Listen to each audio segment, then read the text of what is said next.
This is the NBA where amazing happens. We witnessed history in two Game 7s yesterday. We'll give you all the details. The Cubs got bucked by the Buccos, while the Sox got bombed by the Bronx Bombers. It was a photo finish in the PGA Championship, and we'll have Old School TV Monday, the special edition, as we celebrate two anniversaries in Chicago sports. Do you know where they are? If you don't, we'll let you know. All that and a whole lot more at Second City Sports, the Monday edition. I'm Sid Deslakina. We're starting right now.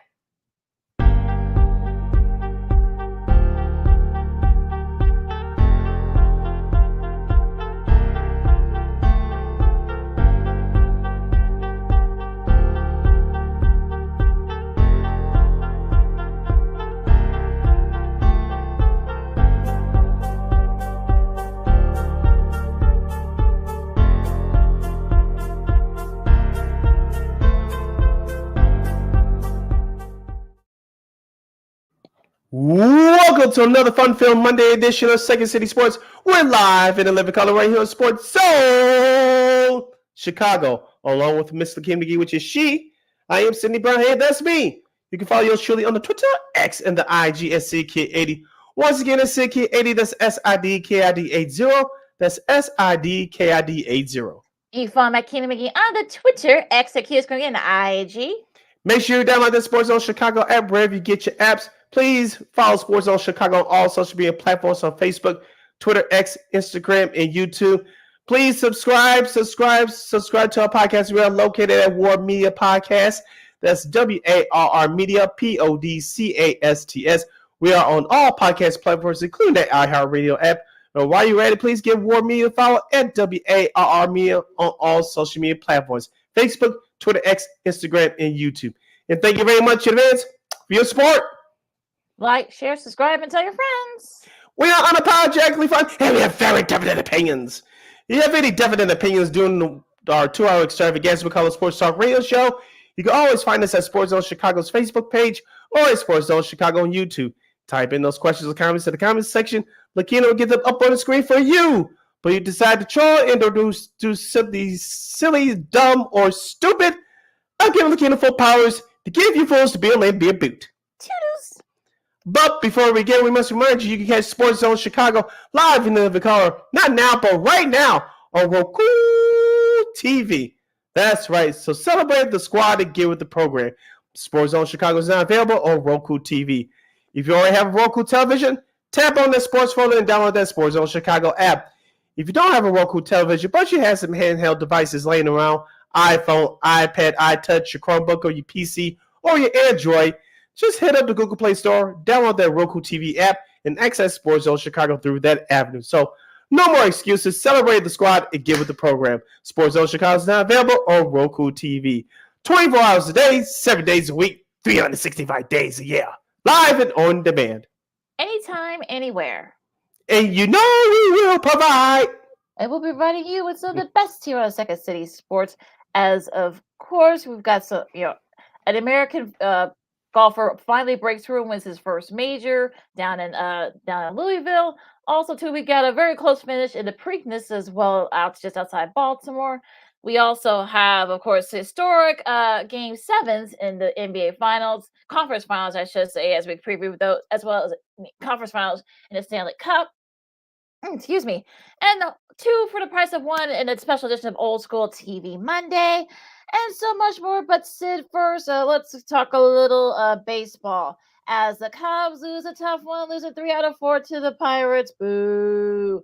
They only scored 2 runs during that span. Christopher Morel drove in Cody Bellinger for that throw on Saturday. But unfortunately, the offense kind of went cold during those other 3 games against the Pirates. Of course, the Pirates take 2 out of 3 there. So, Sid, I know you're not a Cubs fan, but should Cubs fans be concerned? Yes and no. You should not be concerned, taking the page off my favorite team's playbook. You should not be worried to a lesser extent because you are in the NL Central. Yes, we talk about Milwaukee, we talk about Cincinnati, but those teams are not going to run away with this division. That's why I wouldn't be worried from that standpoint as far as the division that you're playing in. On the flip side, if you're a Cubs fan, you should be worried because outside of Shota Imanaga in that stellar performance on Saturday, Cal Hendricks, Jameson Taillon, they have not been good. You can throw in Justice Steele too. I know he just got back over a week ago. And he's actually pitched okay, but the couple of gophers that he gave up in his last couple of starts, it turned out to be losses. So if you're a Cubs fan, you worry about your starting pitching. We already talked about the bullpen to death. But also, too, number two, your offense. Call me crazy, and even though this player has had a down year and he's currently on the injury list, he's supposed to be due back later this week. Ever since Dansby Swanson's gone down on the injury list, your offense has taken a turn for the worse. And that's not good. Yeah, I mean it's sort of unfortunate in that front, right? I mean, you thought that maybe he could gain a little bit of ground in that NL Central, I should say. It just hasn't been happening. I mean, look, you can't really afford to go cold in that constant. They only scored 2 runs those last couple of 3 runs, I should say, the last couple of games. And unfortunately, the pitching and the hitting, it was bad enough. The bullpen, but also in the starting pitching as well. So they got to beef that up. So it was not one thing; it's another. Thankfully, Shohei Managa has been one of the few bright spots. He actually lowered his ERA to 0.84, which is absurd if you think about it. It does lead the majors. So he's been one of the bright spots in that front, but everybody kind of has to get on the same page now. Like you said, luckily they're in a division where no one's going to pull away. So for me, I think, you know what, I'm a little concerned, but I'm not like, oh my God, everything's on fire. So they do get the Braves, starting tomorrow, and hopefully they can kind of win a couple of these series and maybe even it up a little bit. So that way, you can kind of get things going here and go on a little bit of a streak. Yeah, and the Cubs need it and need it badly because we talked about this prior to the start of the season, and we're still going to talk about it here. You want to do well against the good teams and play above your head dominate the sub 500 teams and play at the competition level against the teams that are 500 or better. The Cubs are 5-5 currently in the NL Central. After losing 3 or 4 to the Pirates this weekend. So they still treading above water in the division, but you got to go out and prove that you're one of the best teams in the National League. And I said this before, and I'll say it again. Outside of Philadelphia, Atlanta, and the LA Dodgers, the Cubs offensively, when healthy, they're right up there with anybody in the National League. So I know Dansby Swanson's supposed to come back. I don't know if it's going to be this week against the Braves, but it may be next weekend when they go to St. Louis for Memorial Day weekend. We'll see what happens there. But they just got to get back to the basics offensively. Let's not forget about Nico Horner. He's been on the IL as well. So the things are not looking good for the Cubs. I know they've done well despite their injuries. 16 or 17 players have already been on the injury list already. That's not good. But, in any 6-month-long season, you're going to have to deal with adversity. I want to ask you and our listeners and viewers out there at Sports Zone Chicago on Facebook, Sports Zone Chicago on YouTube, what grade would you give Cubs manager Craig Counsell right now? Call me crazy. I'm giving them a B-. Yeah, he's been very solid. I think I give it about right around there a C+ or B- because I think, look, you thought, look, we're getting what you get from Managa. Morel's been kind of up and down.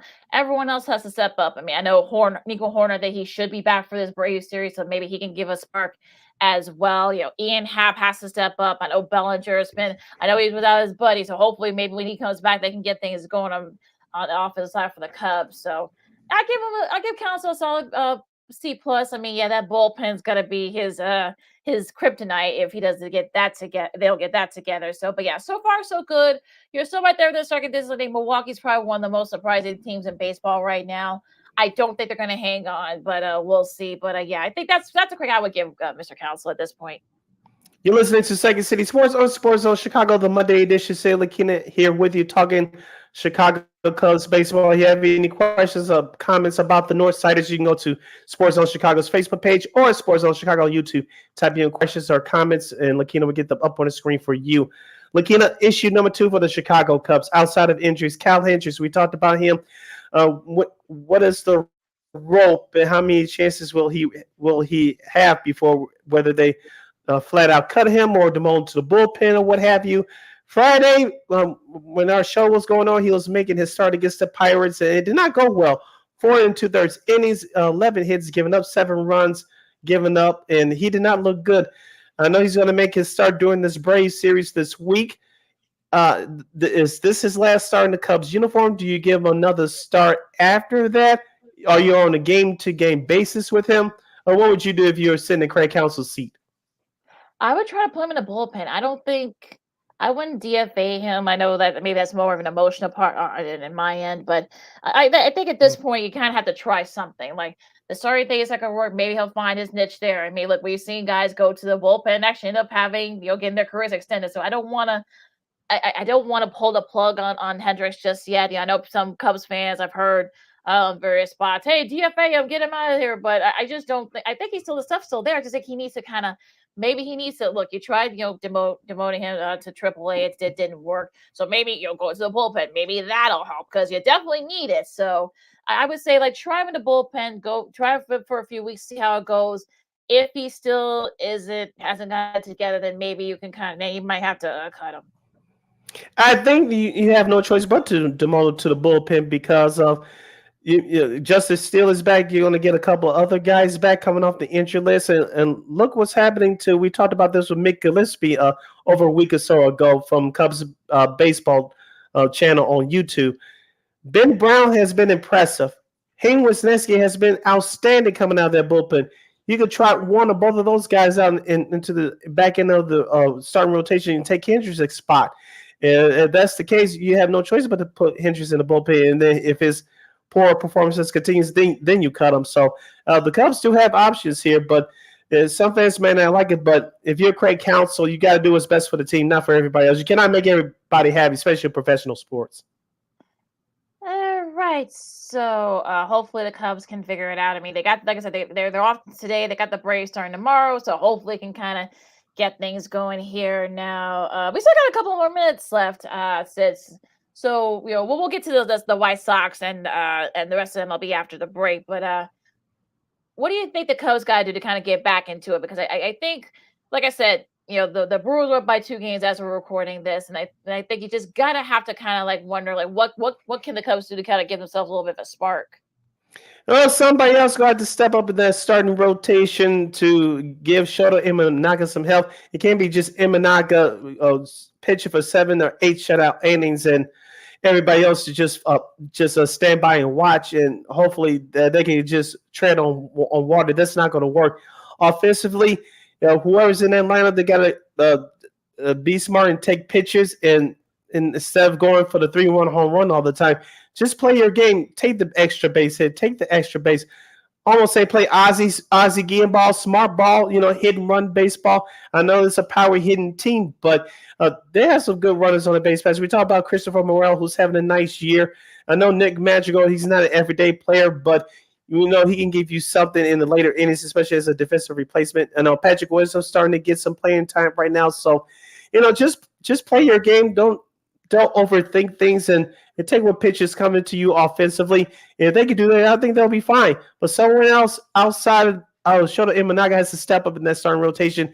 In the bullpen, I know some Cubs fans don't want to hear this, but someone else is going to have to step up outside of Mark Leiter Jr. until Jed Hoyer and Carter Hawkins make a move prior to the July 31st deadline. Someone else is going to take the bull by the horns and take over their role in that bullpen. Maybe like I said, maybe hitters can give them that spark. So we'll see what happens there.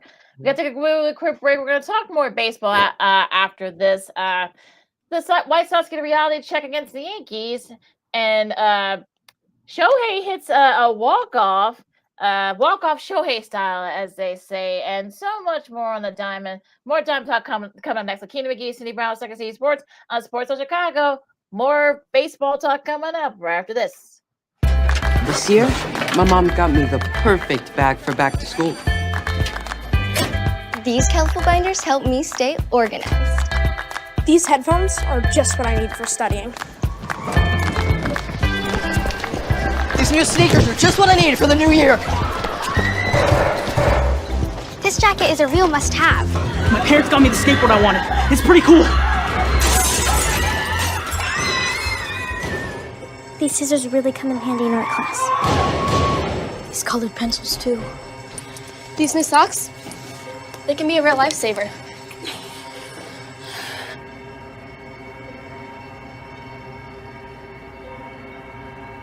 I finally got my own phone to stay in touch with my mom.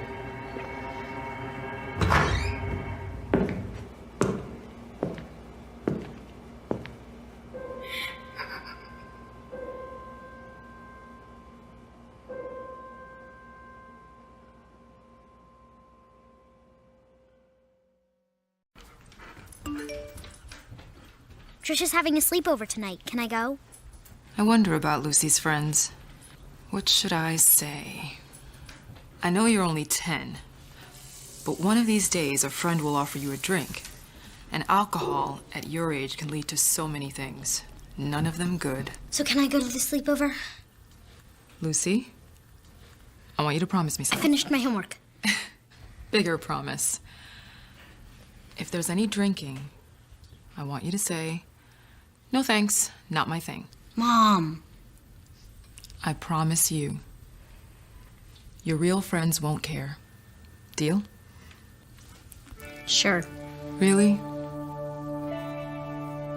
I promise, Mom. They really do hear you. Did you pack your toothbrush? For tips on how to start the talk, visit underagedrinking.samhsa.gov, a public service message from the Substance Abuse and Mental Health Services Administration.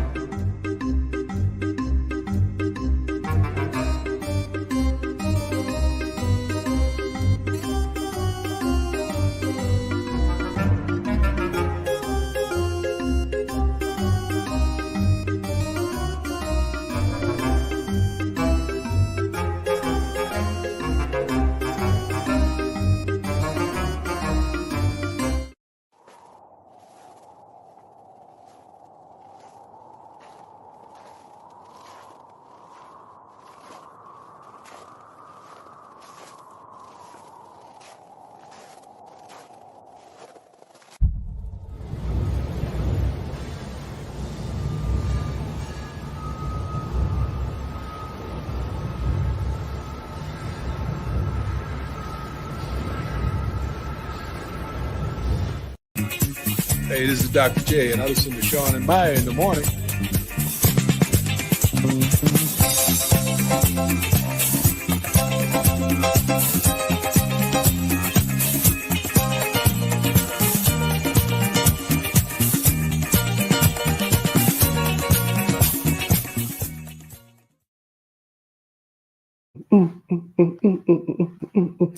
Welcome back to Second City Sports on the Monday edition. We're live in every color right here on Sports Zone Chicago. If you want to get at me on social media, you can do so by going to SidKid80. Once again, it's SidKid80. That's SIDKID80. That's SIDKID80 on Twitter, X, and Instagram.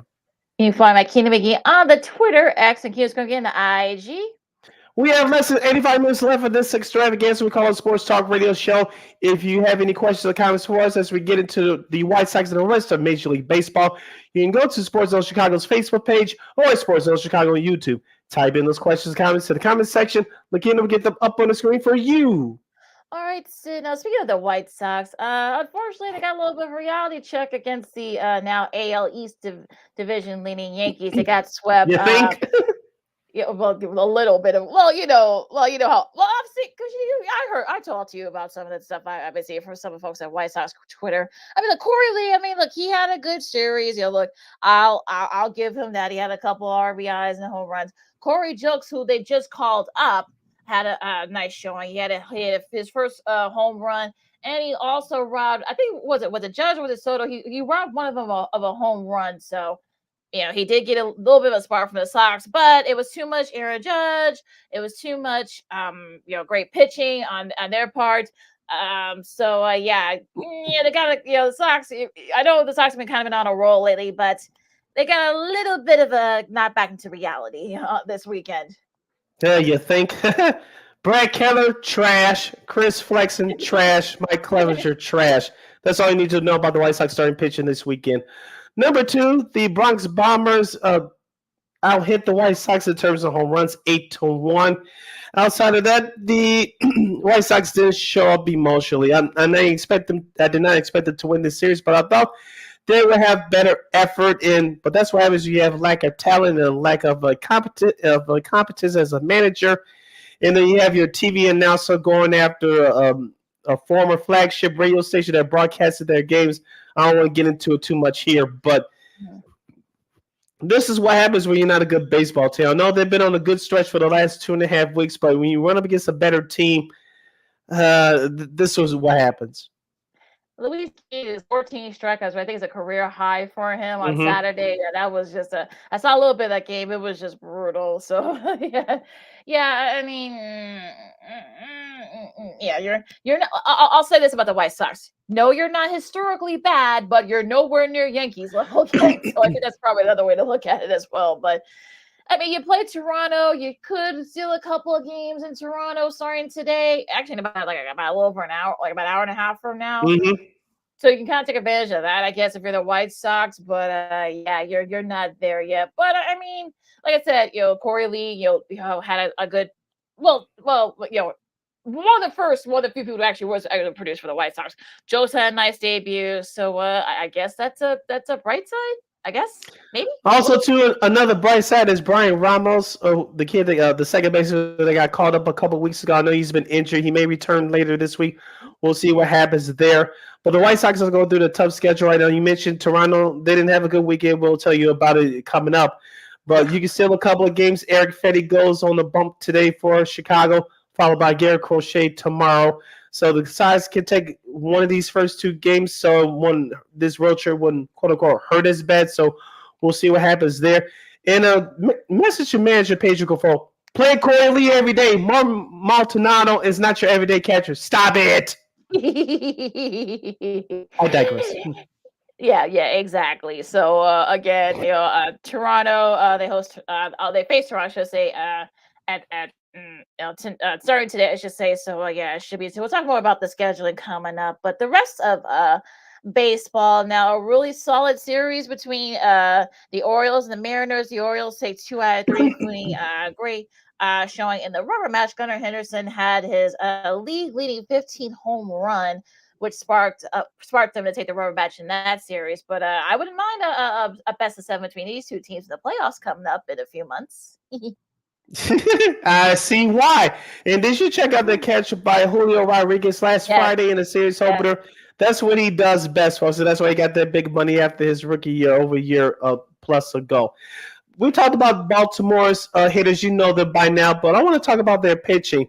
Corbin Burns had a great performance yesterday. John Means, no, he's not related to Kyle Means at War Media. Had to get that in there, but he set the tone for the mound for the Orioles on Friday. So Saturday's game was tough. They almost came back but fell short. But if you're Baltimore, this is the way you play baseball. And like I told you a couple years ago, I like the way their team plays. And it was good that it took two or three from your Mariners this weekend, Lakina. So I know it was tough for you to watch some of that, but Baltimore did get back on track. Oh no, I love Baltimore. You know how I feel about that Baltimore squad. So look, Santander, Mullins, of course. We talked about Ali Rotzman. So yeah, I'm not. Look, I mean, Corbin Burns had a really solid showing on Friday, so I'm not too worried about.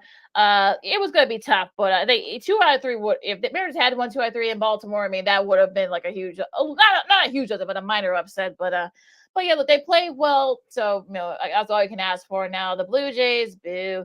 2 out of 3, they lose against the Rays, and I'm just like, but it looks like the Rays are starting to kind of get back. They got swept by the Sox a couple weeks ago, but they have been playing a little bit better since. So I guess that kind of sparked them.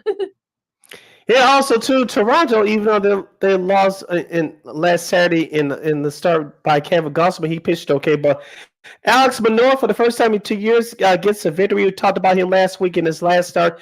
It looked like he was starting to come out of it against the Minnesota Twins, but his offensive firepower from the Blue Jays didn't back him up. But it was the opposite yesterday as they won 5-2 over Tampa Bay to avoid the sweep. Alex Manoah had 7 shutout innings with giving up 1 hit, striking out 7, and walking only 1 batter.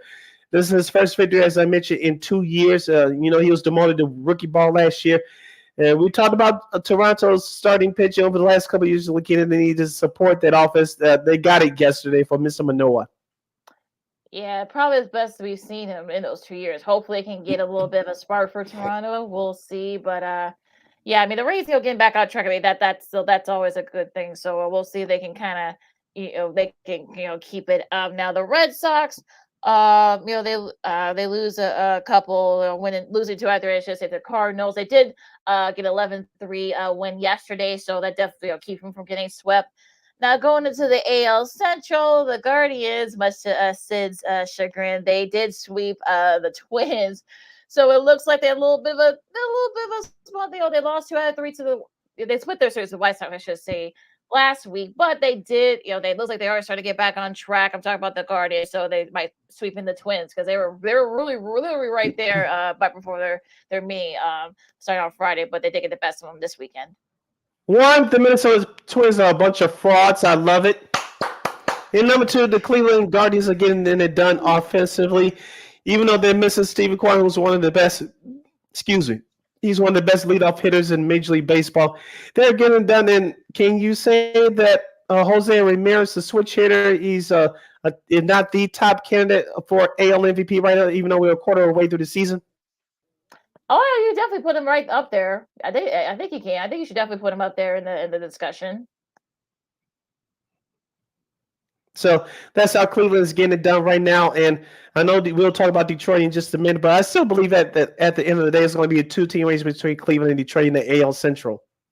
Yeah, it's like there are about 3 or 4 guys you can put in that list for AL MVP. But like you said, it's a little bit early. We're only about a quarter through the season, so you really don't want to make those kind of discussions just yet. But he's definitely in that team discussion for the MVP. As for the Royals, they sweep the A's, although it wasn't a total blowout, but. The Royals again, they were we were too much for him. And Brady Singer, who you can probably say is probably right there. If you want to, let's talk about the war stuff. You definitely see he's up there for the AL Cy Young. He struck out 9 in that rubber match yesterday. Yeah, the Royals, they did what they had to do, is sweep away a young, tough Oakland team. I know Salvador Perez is leading that bunch along with Bobby Witt Jr., who they signed to that huge contract in the offseason. Excuse me.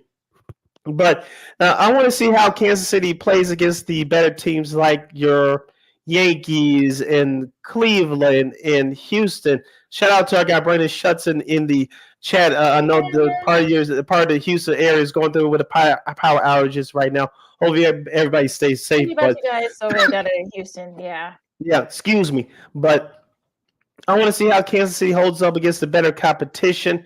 I know this is the best record they had in 9 years. So we'll see what happens with Kansas City as they play better competition. Should be interesting. The Tigers, they win 2 out of 3 in Arizona. They pummeled Arizona 13-0 in that Friday matchup. Now they did lose the chance at a sweep, but Detroit, I mean, they're interesting because some people thought maybe Detroit could perhaps maybe challenge for one of the AL wildcard spots. They've had a couple of hiccups here and there. I mean, they got swept by the Yankees early last week, but it looks like they are starting to kind of get it going. Beating the D-backs 2 out of 3. They could have won that game yesterday if you get the sweep, but they weren't able to do it. But if you're the Tigers, you got to be feeling pretty good where you're at right now. What did we talk about the Tigers? Well, they were lacking last week. Offense, they scored 25 runs in this 3-game series. They won 2 out of 3. So offense is the name of the game. They're good starting pitcher right now, especially with Jason Skubal. And, I like their bullpen, but we'll see what happens if they can put it all together for a long stretch. Should be interesting. Yeah, I'll say, let's see if they can kind of keep it up. They're like I said, they've been up and down the last couple of weeks, so I hope they can get it going here. Let's go to the West. Speaking of your Texas, we talked about the Mariners earlier, but Texas got a nice had a tough weekend. They lose 2 out of 3 against the Angels. Ugh. If you're a Texas fan, you're worried a little bit. You've been playing around 500 to start the year. I wouldn't be worried too much. I'm not going to sit here and say that the bottom is going to fall out for Texas, but you just can't lose to a team like Anaheim. You just can't. And like I said, I know it's still kind of early, but hopefully the offense can pick it up. Hopefully their starting pitcher can pick it up because it hasn't been good lately. So you saw what happened to him against Cleveland earlier last week. And so it's something that's carried over this past week against the LA Angels. So hopefully the offense can pick it right back up along with their starting pitching. Yeah, hopefully the Rangers fans are freaking out too much now. Speaking of, Brandon, speaking of your Astros, They did beat the Brewers 2 out of 3. Yay! So they are starting to kind of get it going a little bit. I know that it's tough right now down there in Houston with the flooding. So like I said earlier, we were thinking about you guys down there in Houston and the surrounding areas. Now Kyle Tucker hit homer twice in the rubber match yesterday. So Houston maybe starting to get these going a little bit, just a little bit. I would say that, but I want to see them do that in longer stretches. I know they've been dealing. Excuse me. I know they've been dealing with injuries throughout the year, especially to their starting staff. I know Justin Verlander has returned to their starting rotation for a while now. You still have Jose Altuve, Kyle Tucker. You mentioned a potential AL MVP candidate. He's starting to heat up. Can Jose Abreu wake up with that bat, or is his days number as a Houston Astro? We'll see. But right now, he hasn't gotten out to a good start. Yeah, so maybe this might be turning the corner of the Astros. So we'll see what happens here. It's the Second City Sports on Sports of Chicago. Lakeem McGee, Cindy Brown with you, talking some baseball here. Let's go to the NL and the Phillies, the NL East. The Phillies, they do their job and sweep the Nationals. And we've been talking about it for the last couple of weeks. And I mean, Kyle Schwarber, Bryce Harper had a walk off on Friday, and he and Alec Brom, he had a nice series too. Their pitching's been very solid. So yeah, I mean, taking advantage of the Braves, we'll talk about them in a second. But yeah, taking care of business against the Nats, and look, they're so far so good for the Phillies. Yeah, 33-14 right now are the Philadelphia Phillies. Excuse me, as you mentioned, let's give props to that starting pitcher. Their top three pitchers pitched in this series, kicking it off with Zach Wheeler on Friday. Last Saturday night, let's give some props to Christopher Sanchez. 8 strikeouts in 7 innings. That was very impressive. Of course, Aaron Nola picked it up yesterday to complete the sweep. But as you mentioned, we know about all the names offensively, but their starting pitcher is really starting to step up. Their bullpen is not too shabby either. No. So let's hopefully they can keep it up. Now the Braves, not good. Getting swept by. Well, they actually are. Well, hopefully they don't get swept by the Padres. They actually have to make up game because of some heavy rains that fell in Atlanta. But the Padres. We'll get to the Padres in a second. But yeah, the Braves, should fans be a little bit worried? Well, yeah, because we talked about Spencer Strider's injury. He was that top pitcher for the Braves. He's out for the year. Chris Ellis looks like he's starting to step up. Max Fried definitely has to pick it up. Ronaldo Lopez, I know he started today. I know they were leading 2-0 by the time we started recording, but he has to pick it up. So you got to have other guys fill in the spot for Spencer Strider. Offensively, they're still going to give you, outside this weekend, they're still going to give you what they need, but it's gonna be a collective effort. Who's gonna pick it up in that starting rotation for Atlanta? As I mentioned, Chris Sale, he can do all he can. He's a veteran. He's been there before. But Max Fried, I'm putting the pressure on him to be their number one guy. He's been there before. I expect him to lead this staff as they try to pick up the pieces with that Spencer Strider injury of being out for the year. They play the Cubs starting tomorrow, so hopefully, if they lose that, if they end up getting swept by the Padres, hopefully the Cubs can take advantage of a little bit of a bump by the Braves. The Mets, not a good showing. They lose 2 out of 3 to the Marlins, and just when you think that maybe the Mets were starting to figure things out, they go into this really bad stretch. So losing 3 out of 4 to the Phillies last week. And of course, as we're losing 2 out of 3 to the Marlins, and it should be rolling over there at the Metropolitans. Sorry about that, folks. This is what happens when you don't have a talented roster. You don't have enough, especially in the back end of that starting rotation, and your lineup is not consistent. This is what happens, and you take certain teams for granted on the schedule. Oh, well, you just show up and beat them. You can't do that if you're the New York Mets. No, you can't. So we'll see. I mean, the Marlins, they're the Marlins, so you got to think they're kind of like the White Sox in a lot of ways. I mean, they're not historically bad, but but they're not like terribly good either. So we'll see what happens with them. Now going to this in the NL Central, the Brewers. We talked about them. They lose 2 out of 3 to the Astros.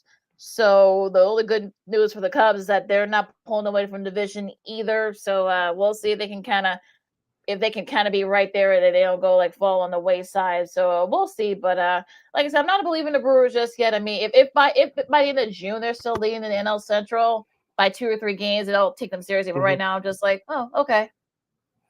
Yeah, like I said, that's the only thing that you could take if you're a Cubs fan. The Brewers drop a series to the struggling Astros. So if you're the Cubs, you definitely have to take care of your own business. And like I said, Milwaukee, this is a small bump in the road. We'll see what happens if they can turn it around quickly. Cardinals win 2 out of 3, I should say, to the Red Sox. And the Cardinals, they're an interesting team because some people thought that maybe the Cardinals would be up there in the NL Central. But look, I mean, it'll be interesting to see. Ralphie Devers is still around. I know they have a lot of young players on that squad, so I don't know if they're gonna challenge for the Central, but I guess they're not as they're not as good as some people thought, at least so far, but they're still not as bad as they were last year. So I guess that's a plus. Yeah, I know the Cardinals are not hitting right now, and they're still trying to figure things out. But a couple of questions, Lakina. One, did you check out the broadcasting crew for the debut of the Sunday leadoff on Roku? Yes, I did. It is one to Mr. Joe Buck. Now we forgot to talk about this with our girl Christine Macro-Cares will be on Friday, but yeah, he did call that game on Roku, and I saw a little bit of it on YouTube, and he still sounds good. I mean, this is his hometown. That was actually Chip Carey. Chip Carey. Oh yeah, my bad. I got that. Well, oh yeah, that's right, Chip Carey. But I think it was great to it's always great hearing him. I know some people. I know he's kind of like I know he's a little bit of same thing with Joe Buck, but that was Chip Carey, I should say, is definitely Cubs fans are not available, but it was good to see. I think his dad did it for a little bit. He did conversations for a couple of years, in between when the Bucks. But, it's good to hear from him. And look, I'm hoping that he's still. I know he's kind of semi-retired now, but I hope he does. He looks good, and hopefully we'll see more of this on Roku TV for him. Yeah, he's the primary announcer for the St. Louis Cardinals. And you mentioned Joe Buck. He's going to call the game Friday when the Cubs and the Cardinals get together down there in St. Louis on St. Louis TV. That's Bally Sportsman and West, I believe. Also, number 2, Lakina, did you check out their new City Connect jerseys and their hype video by one? I didn't see the hype video. I didn't see their jerseys. Okay. Yeah, check out their hype video. It's on their social media page. It was done by rapper Nelly. Remember Country Girl, for those of you that are our age and a little bit younger and older too. Back at I was in college. This is about 25 years ago. Good, we getting old. But I don't like their jerseys. Great video. History of the team, history of the city. But I don't like their jerseys, i.e. the Lou. I'm sorry. It sounds silly, but I don't like the jerseys. The hype video, great. The jerseys, bad. Yeah, I don't like the jerseys. I got shown. Some people say that some people actually started thinking the hype video was good, but I got shown. I'm sure they got it on YouTube. So we'll see what. I'll definitely check that out after the show. Now the Reds, after winning that opener against the Dodgers, they end up losing the next 3, so they lose 3 out of 4. Now going into the connection with the Dodgers, I mean they're starting to kind of get it going and such, and that's not good. Look, maybe they're starting. Shohei hit a second career walk-off, which is kind of crazy if that's only his second career walk-off. But in a ending series, getting the 3 out of 4. But the Dodgers, I mean, they're hitting it. They're also using small balls. So now we're seeing the Dodgers team that we were expecting. Yeah, and let's give credit to Tyler Glasnow. He had a great start on Saturday night as the Dodgers continue to roll, winning that series 3 out of 4 against Cincinnati. Shohei Ohtani, that was his first as a Los Angeles Dodger. Let's not forget about Andy Paez, a.k.a. Andy Pages. Is Andy Paez for the correct pronunciation there. Rookie center fielder. He hit a home run during that series. He's playing a stellar defense in the outfield. Jason Hayward, the former Chicago Cub, is back as well, so he's contributing there. So it looks like the Dodgers are starting to put it together with the pitching. I'm still concerned a little bit about the back end of their bullpen, but when you're backed up by that great offense, you can afford to extend some time to work on some things. And hopefully maybe they'll probably bring in a bullpen arm if you're the Dodgers. You got the system to do that, so maybe that's something that they do, before the trade deadline, because they definitely need to shore up that bullpen. So we'll see what happens there. Now, I want to give a shout out to not just the Giants because they gave the Rockies a little bit of reality check. They've been sweeping them, But Luis Matos had 5 RBIs in 2 of those 3 games. He's the youngest MLB player to have such RBI. Of course, became a set in 1920. And just an amazing, probably one of the few bright spots for the Giants because they've kind of been up and down this year. But Luis Matos, I mean, he was swinging the ball like crazy. Talk about small ball, he was definitely the master of that in that series. I know it's against the Rockies, but still. Yeah, you mentioned the Rockies have been on the roll, and the Giants they've been struggling to get to 500.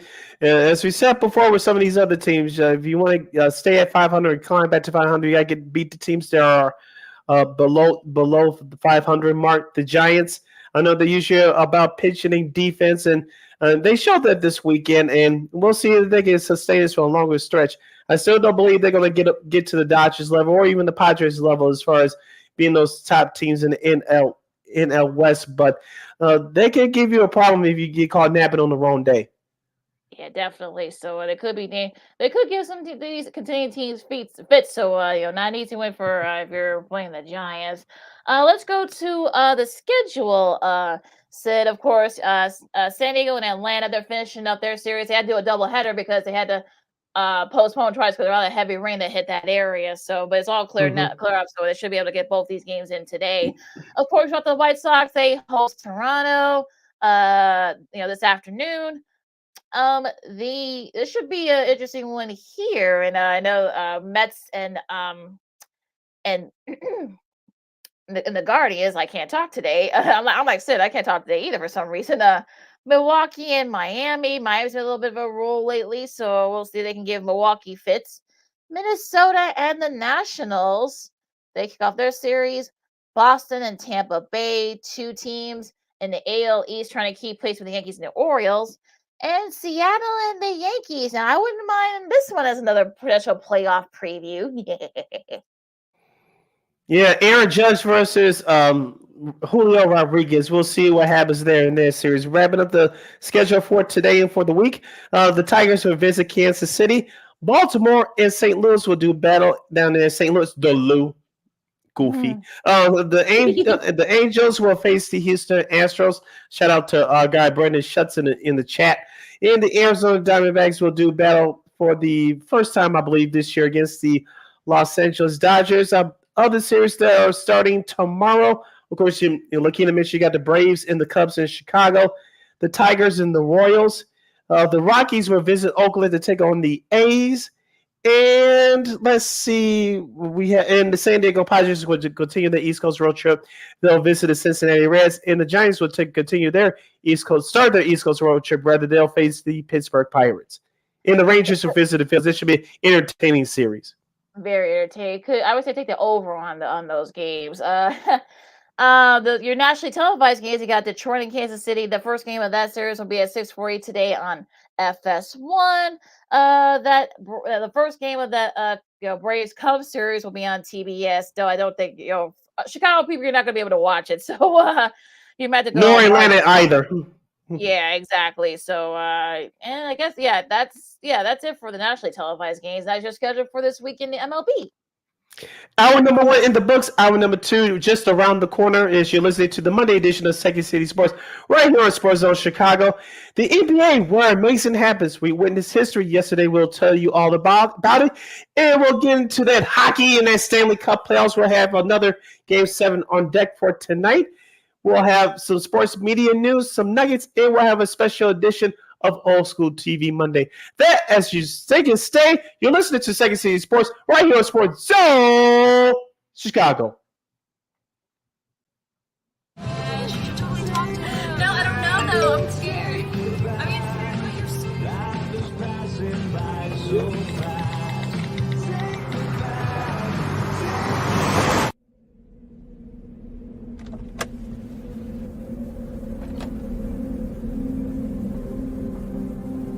Do you know that you're in my lane?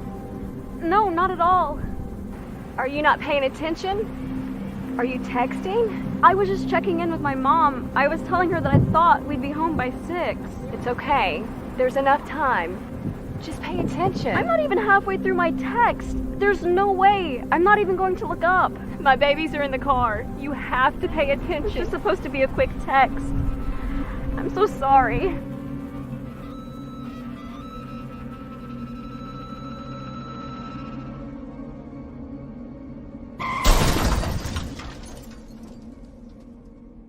Hi, I'm Tom Brady, the director of DODEA. September is National Suicide Prevention and Awareness Month. The simple act of reaching out and caring for those in our communities is something we all can do. Just being there for someone you care about can be a tremendous first step in getting them access to confidential resources and support that they need. It only takes one person and one small act and 1 minute to make a difference. Let's make a difference.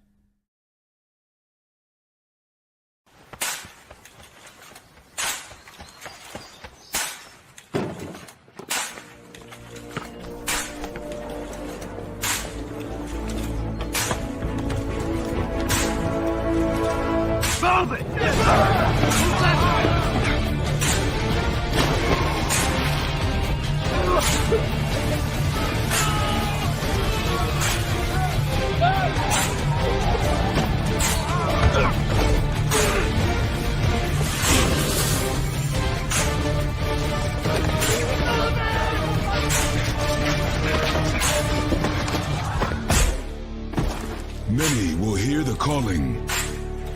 Few will earn the title. United States Marine. The few, the proud, the Marines.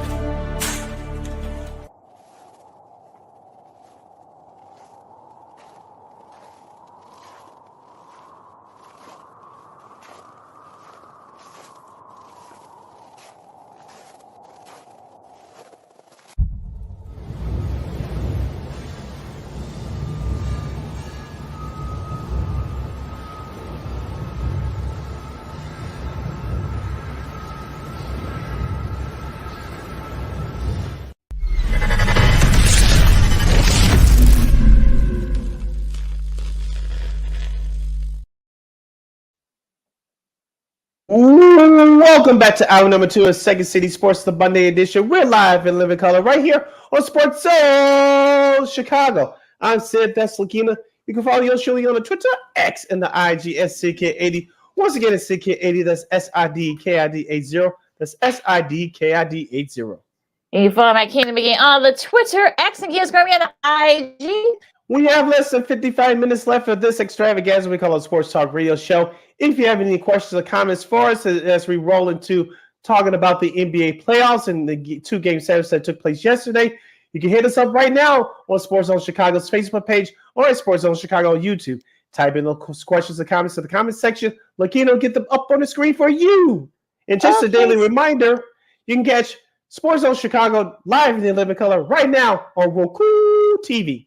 Sorry about that, Sid. I cut into your little take a little day for a second there, sir. I'm so excited to talk about this because history, as you saw in the little scroll at the bottom there, history was made in the NBA playoffs last night twice. So May 19th, 2024. Why am I saying that? Because it's gonna be interesting. It's gonna come up in a couple of years for sports trivia. So it's the first time, which is kind of crazy when I saw when we both. I'm sure you felt the same way. So we saw this. That's the first time that two game sets were won by road teams, which is kind of astonishing if you think about that. Now let's start with the one from last night. The T-Wolves come back from 20. They were now as much as 20 early in the third quarter. They come back 20. They scored 20-14 in the third. Then, of course, they were able to hold off the reigning champions, as Herb Lawrence would say, from CHGO Sox, 98-90. And this is without. This is Anthony Edwards, I should say, not doing too much. He had struggled a little bit. He was 6 for 24 from the field, 16 points. But guys like Jaden McDaniels, 23 points. Karl Anthony Towns had 23 as well, and 12 boards. Rudy Gobert made some big shots, and Naz Reid hit some big shots as well with 11 off the bench. And we'll get to the pressers because between Ant and Kat, that was actually pretty funny. Their little presser there. Shout out to our girl from Fox 5 in Minneapolis, Dawn. But we got to get her back on at some point in front of the show. But yeah, I mean, it was a little bit because some of the refereeing was a little bit much. Kind of, I don't want to say they were biased towards against the T-Wolves, but it kind of felt that way early on, but that big comeback. I mean, once McDaniels hit that 3-pointer that kind of like sparked that comeback, it was on from there. Here's the thing about Anthony Harris. We're watching our superstar on the rise, taking his game to another level. You mentioned he only scored 60 points last night, but he affected the game in other ways. He was distributing ball to the right guys like McDaniels and Reed and Mike Conley, who had some big shots too. The Angels veteran, the Angels won. Also, too, Edwards was very effective defensively. You saw the couple of steals he had in that fourth quarter against Jamal Murray. And Minnesota, as a team, got their hands on the ball. You didn't see them doing that in games 3 and 4 back at home last weekend, and you didn't see them do that on a consistent basis in Game 5, Game 6, where they had that 45-point win at home on Friday, and you saw it again last night. That whole Minnesota team turned up defensively, and they were the more aggressor. They caught the Nuggets off guard. In Minnesota, if you notice, offensively, they were able to run their plays before the defense from the Nuggets were actually able to set. So I thought that was another key right there. Definitely, they definitely are kind of like locked down. I mean, Luka did get his shots in, but he's had 34 and 13, which is actually at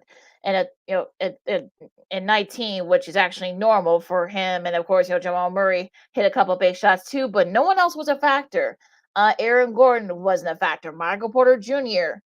7 points and only 4 points from Aaron Gordon. Like nobody else other than Jokic and Murray did anything for the Nuggets. And Mike Malone was just livid after the game. Let me tell you. I mean, look, all that stuff Coach was talking about the Lakers. Well, you got a little bit of sort of some humble pie from the T-Wolves. And look, that's what happens when you win the championship. You become the hunted, and look, the T-Wolves were able to hunt them down in a first time in 20 years. And I wish you had a clip of that presser because it was actually pretty funny. It's on viral, but of course, the reporter. I don't think they mentioned whoever the reporter was, but.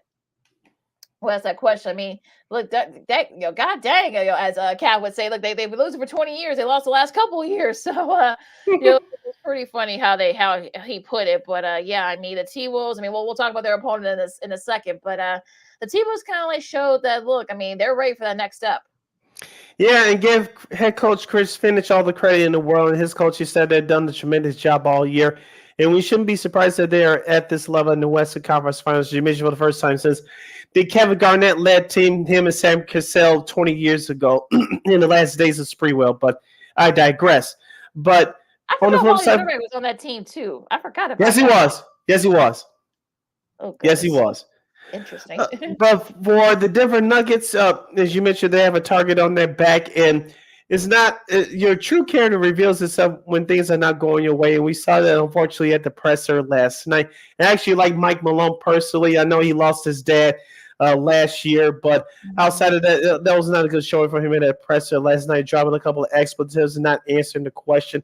I get it. You thought you I think just reading from that, maybe I'm reading this a little bit too much, but remember, Lakina, he gave his team a challenge. You're not playing like champions. You're not walking like champions. Act like it, play like it. Well, they did in the 2 games in Minnesota last weekend at the Target Center, and they barely, even though they'll let the final score fool you from Game 5, they didn't play their best, but they were good enough to win. But ever since those 2 wins in Minnesota, they haven't played like champions. So you saw what happened last Friday in Game 6, and that carried over to Game 7 last night. So give all the credit to the Minnesota Timberwolves. Once they got to that 20-point lead, especially in the third, I'm like, oh dear. Like I think, it might be a wrap for Minnesota. But to their credit, Chris Finch. Let's talk about him for a little bit. I mean, this is a guy who basically, he's basically lives and breathes hoops. So he was not if he had to come in a wheelchair, he was going to try and coach this team on the bench. So and Anthony Edwards basically raved about him afterwards. Like, look, he takes no BS. He kind of holds everyone accountable because if you remember when Cat scored 68 points, I think it was in January, and they lost. He was a little bit. We talked about it. He was a little. So he kind of and I think that style kind of works for a team like Minnesota because you have Rudy Gobert and Naz Reid. I don't want to say they're journeymen, but they're veterans. But they got young guys like the Jay McDaniels and of course Anthony Edwards. So I think it works for a team like that. They have that mix of kind of like holding, not only the coach, but also of course Mike Conley, another veteran. So not just the fact that he holds his players accountable, they kind of hold each other accountable as well. So I think, look, we've been talking about the team for the last couple of years. Could this be them making that next step? We'll see. It's going to be tough for him against an opponent that's a little bit more experienced, but we'll see. But I like what this team was seeing, that they were able to come back and also too from 20 down. I mean, it was nothing short of remarkable.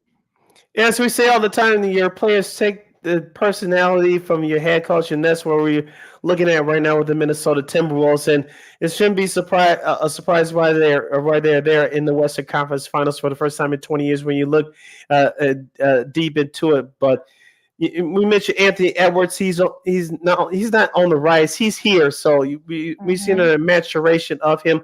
Karl Anthony Towns, I thought, I don't know if you paid attention to this, Lakina. I know that Rudy Gobert was in foul trouble. He eventually fouled out, but Karl Anthony Towns did not play in the entire fourth quarter until Rudy Gobert fouled out. I thought that was another key in the game as well, along with Anthony Edwards playing stellar defense on Jamal Murray. Remember, Jamal Murray was having a great game in the first half. The second half, he didn't show up. Credit the Minnesota Timberwolves defense. Minnesota, I believe, outscored Denver in that second half 65-37. Yeah, just amazing that they were able to do that in total domination in that second half. So, show yo as Anthony tells, of course, because TNT is going to be going to the Western Conference Finals, their exclusive home for it. They haven't been there in 20 years, so it should be. But they start meeting the target, so that place is going to be rocking. So we'll see. We'll preview about that.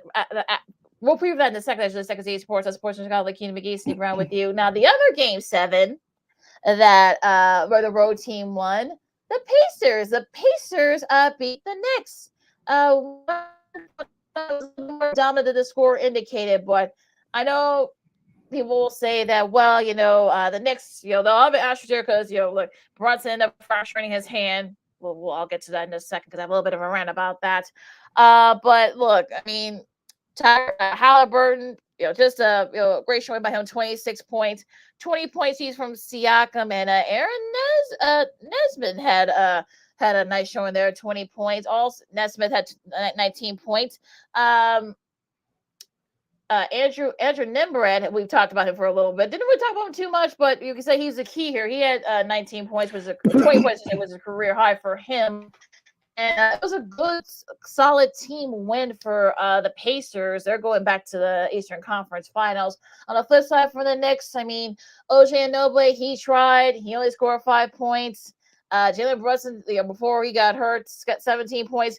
Dante DiVincenzo had 39, which is a career high in the playoffs. But it was just no. It was basically Alec Burks, to his credit, had 26 off the bench, but it was a career high for him. But it wasn't going to happen. I mean, the Pacers dominated pretty much from start to finish. Yeah, the Pacers came out hot shooting. We told you guys about Indiana all year. They played no defense, and they did a little bit yesterday once the Knicks got back in the game, but it was hot shooting, especially from the outside for the Pacers. I know the Knicks got it down to 6 in that third quarter before Indiana shot their way back into double digits again. And you mentioned that Brunson injury happened, and the Pacers were the cruise from there. Could you guess, Lakina, who I'm going to say should be the MVP of this series for the Pacers? I'll give you one guess. Oh, a guess. Now, not Halliburton, because that's too obvious. No. I'll say Nesmith. No, although he mentioned he has some big baskets too. TJ McConnell. Oh yeah, that's right. Yeah, TJ McConnell. He had 12 points. Yeah, he had 12 points and 7 assists yesterday, but he's been a pest both offensively and defensively for this Pacers team. I know he was on those early Philadelphia 76ers team when they went to the playoffs with Ben Simmons and Joel Embiid a few years ago, but he's been that constant spark plug off the bench for the Pacers all year. You saw it again yesterday on the road in Game 7. He's given the Knicks trouble throughout the series, and I want to see. We'll preview the series against Boston coming up in a bit. But I thought he was the MVP for the Pacers in this series. He is in the Knicks' chest, in particular Jalen Brunson and Josh Hart, and he was definitely rewarded yesterday on the offensive end. Yeah, he's definitely was kind of a pest. He's their best defender, so go figure with that one. But But yeah, I mean, as far as the Knicks are concerned, I mean, yeah, we've seen this movie before here in Chicago where Tibbs, guys banged up, they end up hurting themselves even worse. Again, seeing a pattern here. That's why I hear some Bulls fans say, "Well, I wish he was still here." No, I'm not. I'm not one of those people. No. You saw why. Look, Brunson, you can tell he wasn't 100%. He's fracturing his hand. So, of course, Julius Randle, he wasn't, he was out, the whole season, so he was not a factor. OG Anunoby, I don't know. I guess they were trying to channel the ghost of Willis Reed. God rest his soul, but he wasn't 100%. So, Josh Hart, got a little bit banged up too. So I know some people say, well, Knicks fans say, well, they need this, and this. That's not gonna happen. Because you're gonna have this, it's gonna be the same cycle over and over again. So I don't know how you feel, Sid, but this is just me. No. Sorry, Knicks fans. Sorry.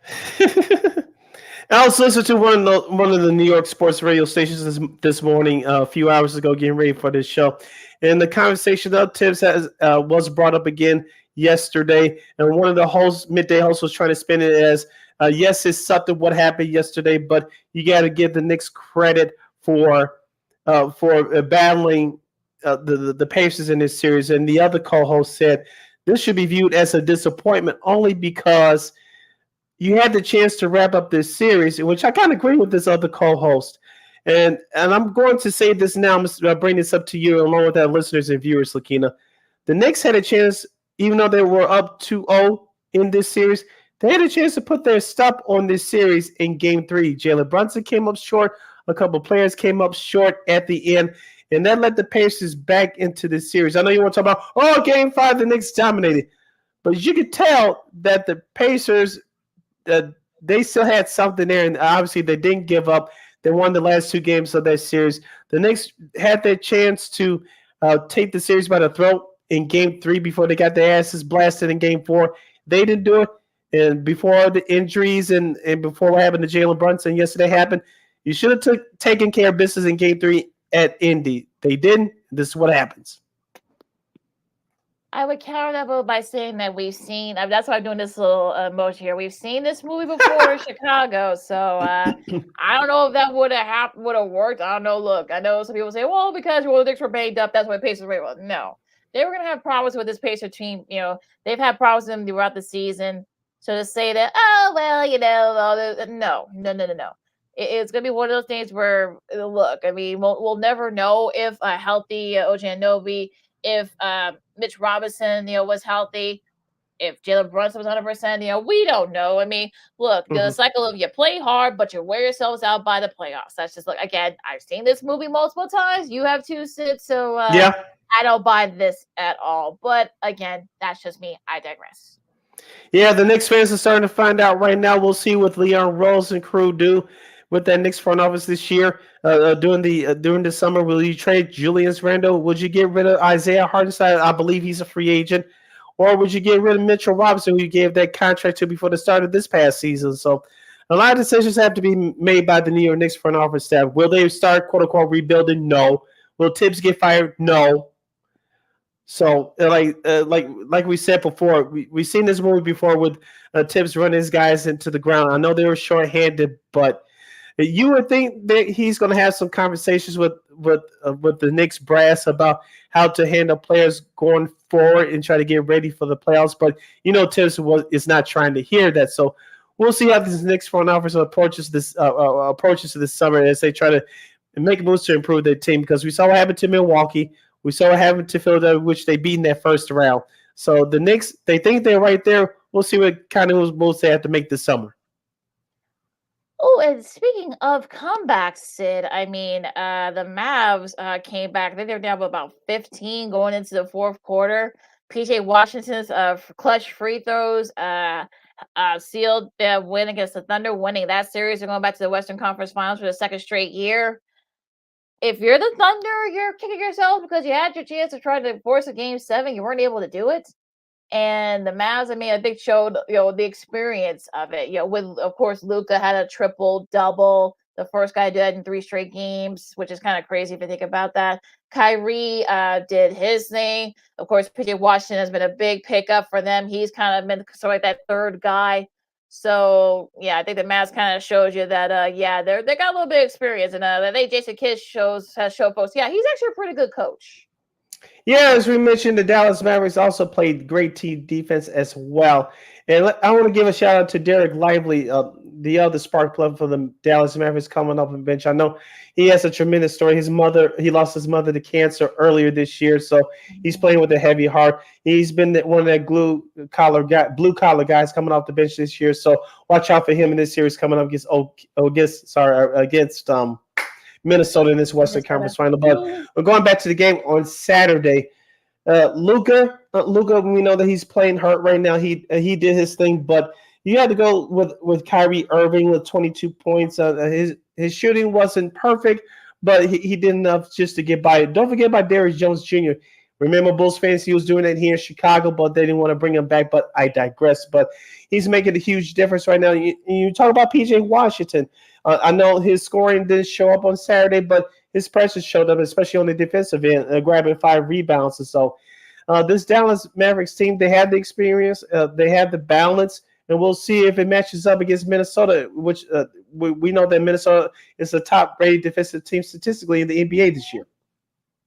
Yeah, that should be a fun matchup too. We know these two teams play completely different styles, so which one's going to win out? Will it be the team that likes to score? Or will it be the team that likes to try to lock you guys down on defense? That matchup between Luka and Anthony Edwards, that's going to be probably one of the better matchups, I think, in the conference finals, because we've talked about this, Sid. I mean, guys got to step up. It's going to be about the supporting cast. Now, Luka's, he's still been able to produce, but will that fatigue and injuries, will that kind of catch up to him? Mm-hmm. Can Kyrie be more consistent? Can PJ Washington be more consistent? Can more guys step up? Now, as far as the team was concerned, I mean, everyone has to step up. I mean, how is Chris Finch going to play around with those rotations with the team? It can go pretty deep, so they might be able to wear the Mavericks out. So this is going to be one of those things where it's going to be like which style will win in the end. As we say every year, it's all about matchups and adjustments. And after Game 3, everybody knows each other's plays. And this series is not going to be any different. As you mentioned, the game for Minnesota, who's going to be the primary defender on Luka Doncic? Will it be Anthony Edwards? Will it be Jay McDaniels? Will it be a rotation, which I think is going to end up happening? We shall see. But on the first side for the Mavericks, let's not forget about Tim Hardaway Jr. He had a couple of great games in the last series against OKC. He didn't have it offensively on Saturday, but I expect him to bring it offensively in this series coming off the bench for Dallas, along with Derek Lively, as I mentioned a few moments ago. Should be a fun series. Let's go to the Eastern Conference Final, which starts tomorrow. You've got the Pacers and the Celtics. I know the Pacers, I think, won like 3 of the 4 matchups, but I think 2 to 3. Well, 2 to 3. 2 out of 3. I think Tatum didn't play a couple. Didn't I play a couple of those 2 losses, I believe, for the Celtics. So Celtics got a little bit of a rest, so we'll see. They may have a little bit of rest on them coming up. Pacers coming off that high. We'll see if fatigue is a little bit of a factor as well. So they're like Halliburton versus Jaylen Brown. That should be a fun matchup. Like I said, TJ McConnell's gonna have to play that defense. He's their best defender, so you may have to try to lock down Tatum and Brown. And also to remember, lack of depth. Pace can go pretty deep. We know the Celtics aren't that deep, so can they wear out the Celtics? That's going to be the key. I know some people expect a gentleman's sweep or actual sweep. I don't think that's going to happen because what the Indiana Pacers have done has been remarkable in this playoff run. Yes, they beat the injury-riddled Milwaukee team. I think if Milwaukee was healthy, I think that series would have happened in the Pacers' favor anyway, but that's besides the point. But you mentioned playing in the Game 7 in a hostile environment at MSG. They did a great job, obviously holding on to that game. But I think Indiana is going to get a filling out point for what Boston is going to do in Game 1 tomorrow night. But expect Indiana to make some adjustments and play better in Game 2, as you mentioned, just because of the fatigue factor. Now, the question is, can Indiana get a game in Boston? If they can, I think the series is going to go longer than what people expect. Because remember, Miami saw Game 2 in Boston in the first round. Don't forget, in the last round, Boston lost to, not forget who they played in their last round, but Cleveland. Yeah, Cleveland stole game 2 in TD Bay North Garden. So can this Pacers team repeat that trend? We shall see. But I think I'm going with Boston to win in this series, obviously, but I'm going to surprise the people. I think it's going to happen in 6 games. I'm riding the Pacers high. I think it's going to go 7. Pacers. A little bit of an upset there. I think. Okay. Like I said, fatigue's going to be a factor in that series. I think. Look, Tatum and Brown can only do so much. So everyone, look, Drew Holiday. Look, hopefully Porzingis will be back, so I give him a little bit of depth. But if he's still a little bit banged up, that could be a little bit of a key here. So we'll see what happens. But it should both these conference finals. If you're TNT and ESPN, you gotta be feeling pretty good. I know, yeah, you don't have LeBron or KD or stuff, but you know what? Like this is sort of like NB, but on the Eastern side. But yeah, this is good for the league. So we'll see what happens there now. The first game of that Boston hosting Indiana series, 7 o'clock. That's going to be simulcast on both ESPN and ESPN2 on tomorrow. Wednesday, we'll have Game 1 of the Western Conference Finals at 7:30 p.m. Central Standard Time on TNT. That'll be the Dallas Mavericks and the Minnesota Timberwolves. And on Wednesday, it'll be Game 2. Thursday. Thursday it will be Game 2. My bad. Game 2 of that Eastern Conference Finals at TD North Garden. You got Indiana and Boston. That's going to be at 7 o'clock on ESPN. Now, going back to that Dallas-Minnesota series at Target Center, you know that place is going to be rocking. So if I were the Governor Walz, I mean, try to get that bring your ass trending. That could be a nice little, like somebody said, that could be a nice little slugger for the tourism. Sparking the tourism there in Minnesota. Just saying. I would like to see a couple of guys show up during one of those games. Kevin Garnett and Stephon Marbury. That would be great. I don't know if both of them or either one of them are going to show up to one of those games, but I would like to see them sitting there in the amongst those fans at Target Center. We'll see what happens. But before we close out and take the break for the top of the hour, who do you have in this series and why? Oh, for the Western Conference? Yeah. I think Minnesota. I'll say Minnesota in 6. Just because I think their defense could definitely lock down that Mavs. Luka, like I said, Luka's health's a little concerning. Kyrie, I know sometimes takes some games off. So I know they got the experience factor, but I think Minnesota is sort of one of those teams. I don't want to say they're the team of destiny, but I think they were able to come back and beat the Nuggets. And they got that confidence. Bless you. Thank you. I'll go opposite with you. I'm going with Dallas at 6. I think PJ Washington will pick it up, and also Tim Hardaway Jr. got to pick it up on the offensive side coming off the bench for the Mavericks. I think Kyrie will pick his spots, and like you said, Luka will have some help. And will they defend Anthony Edwards will determine how the Dallas Mavericks will win this series. And I think Jason Kidd is a good enough experienced coach to do that. Shout out to Minnesota. They get all the praise in the world from me, but how Jason Kidd draws up the defensive schemes to defend Anthony Edwards, that's going to be the major point of the Dallas Mavericks winning this series. You saw what Denver tried, and they're better, and it didn't work. So Jason Kidd, I'm sure, looked at all the tape and says, I can make an adjustment here, make an adjustment there, see how can we defend Anthony Edwards, and see if we can put some special traps in place when he brings the ball up. And they could do that and execute it. Dallas will win this series. So I got Dallas at 6. Should be fun series nonetheless. Now, real quick before we go to break, Sid, the Bulls made some news. They hired 2 new assistant coaches, former Wizards coach Wes Unseld Jr. and they actually swiped one of Ty Lue Thompson's from the Clippers, Dan Craig. Both I like these moves. Both these guys, of course, Unseld Jr. Of course, it's in the blood. Of course, his father coached in the NBA for a long time, has a couple of championships as a player. Dan Craig's been around a long time, so beefing up that staff of Billy Donovan. Look, I know some people say assistant coaches. Look, we've seen in these series this year that assistant coach can make a difference. So we'll see if these guys can help out Mr. Donovan. Yeah, as our morning guy and our boss Sean Sierra always says, hashtag coaching matters, and it does in all sports. Do I see if Billy Donovan struggles next season that either one of these guys takes his spot? No, so I don't think that's happening. But like you mentioned, it brings more experience to this coaching staff, and it's going to let's see if it pays off. What kind of roster that Arturas kind of shows that GM Mark Eversley, if he's still here, constructs over the summer. I know though the Bulls are supposed to get Lonzo Ball back for next season. I don't know if you saw the video looking of him jumping off of one leg and dunking the basketball, but he looks good so far. But we'll see what happens. He still has a long way to go, but I'm interested to see what AK and Mark Eversley how will they construct this roster, and we'll see what the real worth of this new coaching staff will have on this roster going into next year. To be continued, as I always say. Now we can take a really Yes. quick break here on Second City Sports on Sports of Chicago. As we wrap things up, as of course we do that hockey, as we got a Game 7 coming up tonight. Also, too, an American golfer finally breaks through, finally, and wins his first major. X marks the spot. I'll give you guys a little bit of a hint there. Sports media news, the old school TV Monday, and so much more. We got a lot to do as we wrap things up. More fun coming up, Second City Sports on Sports of Chicago. Like Ken McGee, Cindy Brown, we'll be right back coming up right after this. This year, my mom got me the perfect bag for back to school. These colorful binders help me stay organized. These headphones are just what I need for studying. These new sneakers are just what I needed for the new year.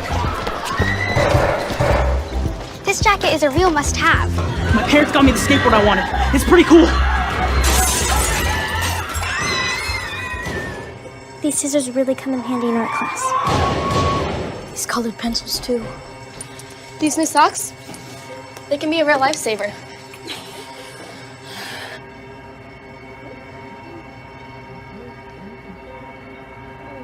I finally got my own phone to stay in touch with my mom.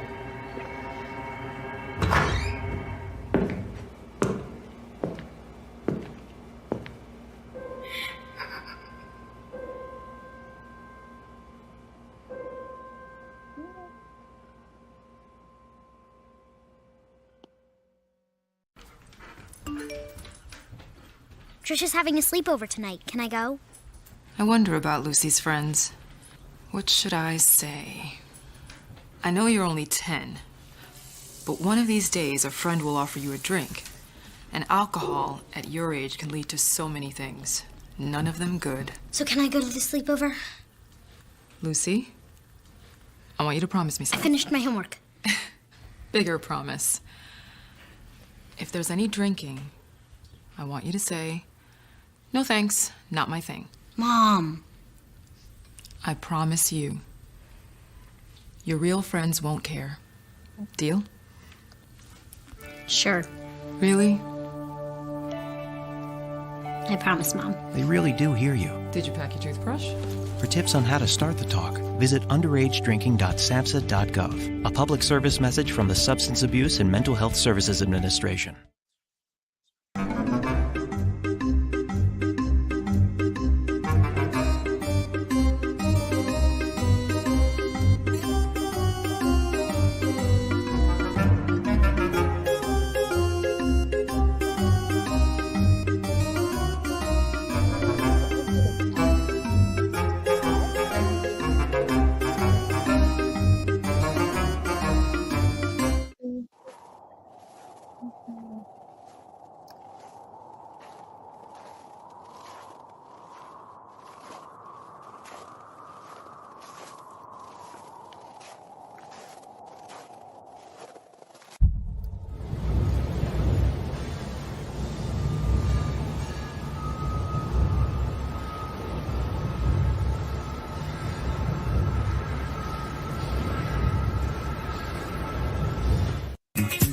Hey, this is Dr. J, and I listen to Sean and Maya in the morning.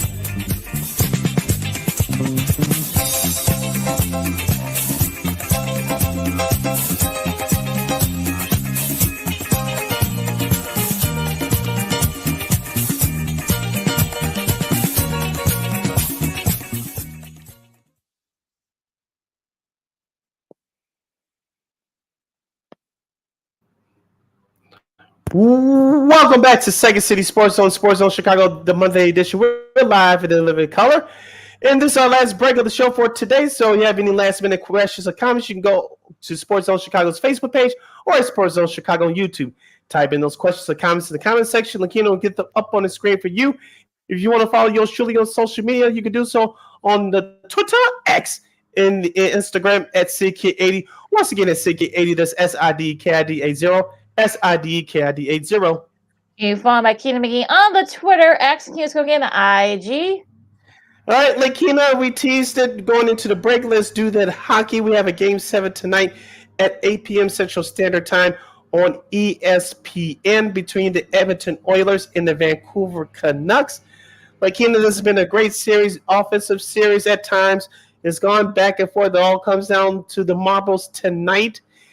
Lakina, if Edmonton doesn't get it done, I think it's another choke job for Vancouver. We talked about them all playoff long. This is a young team. They are very exciting to watch. You saw what they did against Nashville in the opening round.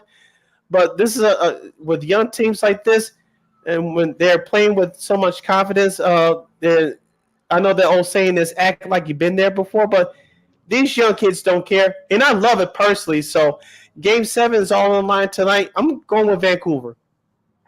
Well, they're at home, so you got to think that place is going to be rocking up in Vancouver. You know, the Rays are going to be very, very huge in Canada. And they probably take their attitude after head coach Rick Tocchet. You know, he's actually been a little bit mellower if you see him on TV for a couple of years before he went back into coaching. But they are going to be without one of their top guys. I mean, Brock Bozers developed a blood clot in his leg in Game 6 on Friday, and he plays on a butt thinner, and he may not be able to play. So that is a brutal blow because he's one of their top defensemen. So that could be a factor tonight, but I think they may rally around that. So I can see Canucks will probably use it as a rallying cry, perhaps maybe beat the Oilers in Game 7. So I'm going to pick the Canucks too for tonight, just because I think they're at home. I know we saw it in the NBA, but I think the hockey is a little bit different because it's a little bit loud, it's louder, and everything's kind of like on top of you. The way the arena set up up there in Vancouver. So I think they will win this game. Talking about the Canucks now. Do you agree with what PK Subban, of course? Veteran NHL player, of course, ESPN analyst for their NHL coverage. Do you agree with him when he says Connor McDavid's championship window is closing? I can see where he's going with that. I think because Connor McDavid's still young, folks, but he's not 19, 20, but he's still young enough that he's going to still have a great career. But do I think the championship window is closing with these group of guys with Edmonton? Yes. With Connor McDavid, no.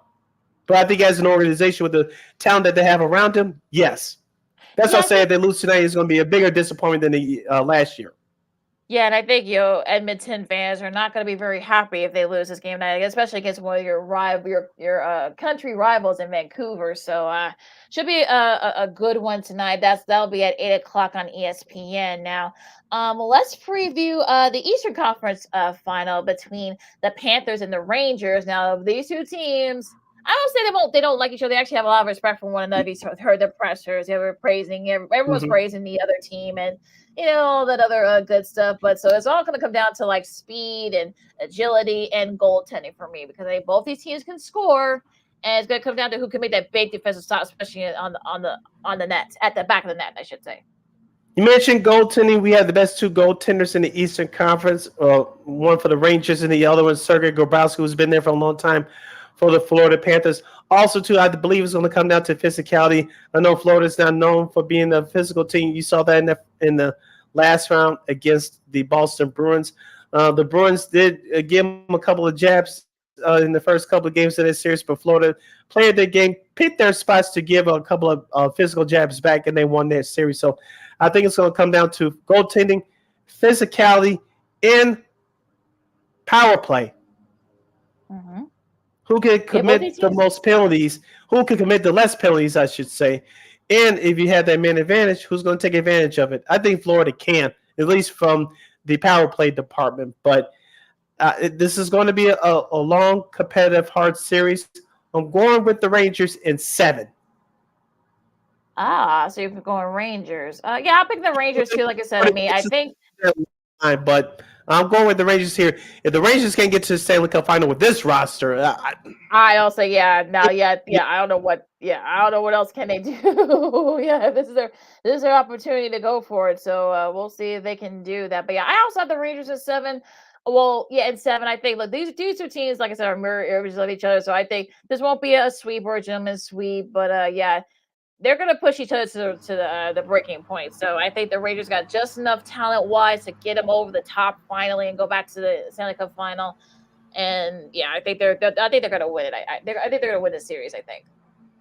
Yep. So the Rangers and the Panthers will have Game 1 of the Eastern Conference Finals. That's Wednesday at 7:00 on ESPN and ESPN Plus.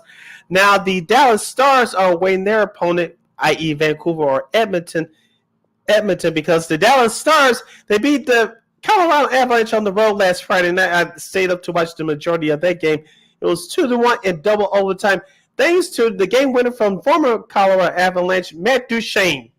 Yeah, I saw. Yeah, that was well, yeah. I mean, he played I think for about 5 or 6 years. I think Shea did, and it's interesting because like this is his first rodeo in the playoffs, so he knows what it takes, and so he was able to kind of I don't want to say stick to his former team, but to kind of like but he's actually the second player in the playoff history to score a goal in double overtime or later to eliminate his former team.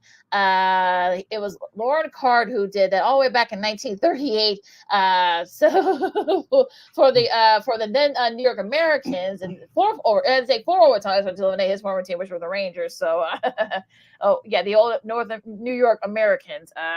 But yeah, I mean, yeah, that was a thrilling game. Shane, had that breakaway and he was able to score that goal, and of course, Dallas. Stars are going back to the Western Conference Finals, and it's hard to preview because we don't know who they're going to play. So, but I think for both the Canadian teams, Edmonton or Vancouver, I think Vancouver is more like the finesse team with a little bit more grit and a little bit more style. We know Edmonton likes to score, so I think Dallas has a shot to beat both of these teams. But again, like I said, we can't really preview it because we don't know who they're playing. But I think Dallas definitely has a shot, whoever they end up playing.